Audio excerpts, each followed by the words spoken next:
there's 5 Pilates sequences that I really recommend for everyone.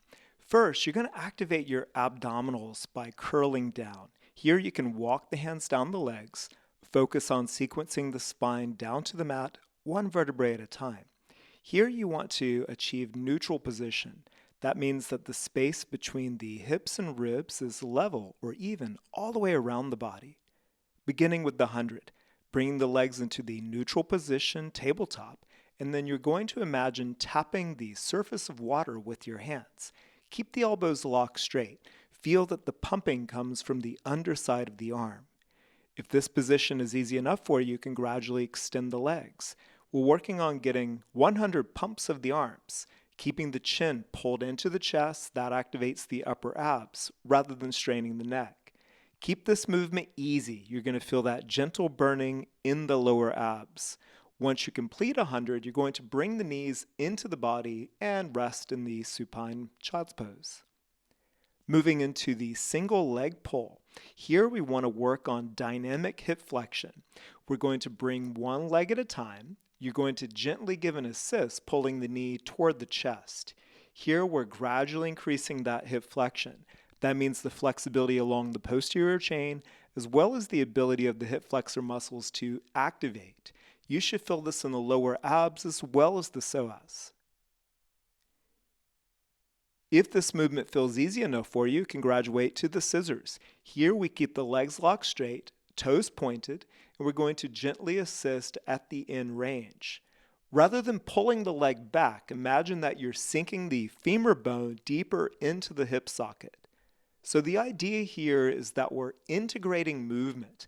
This resembles our walking or running gait, and you want to work on controlled actions in which the abdominal muscles are tying in with all of the hip flexors, anterior chain, and posterior chain muscles. Remember to breathe.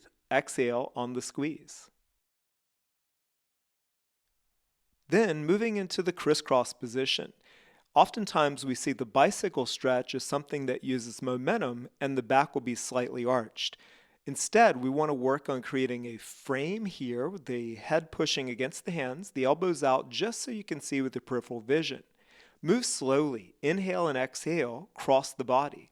Imagine moving the elbow toward the knee, but it's really the rotation of the ribs that we're after rather than just cranking the head over.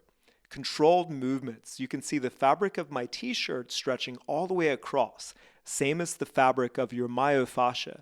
Inhale neutral, exhale to stretch, working into the abs. Try for 10 reps and then rest in the child's pose. Rolling like a ball. In this exercise, we're going to work on activating the abs so we curl down the spine, lifting the legs into tabletop position one at a time. As you exhale, rock back and balance on the shoulders. Inhale, rock up and balance on the sitting bones. As you're rocking through, you should feel that the abdominal muscles are controlling your action. You're massaging the spine gently on the floor. If you have a prominent vertebrae, it may be necessary for you to put an extra mat or cushion down.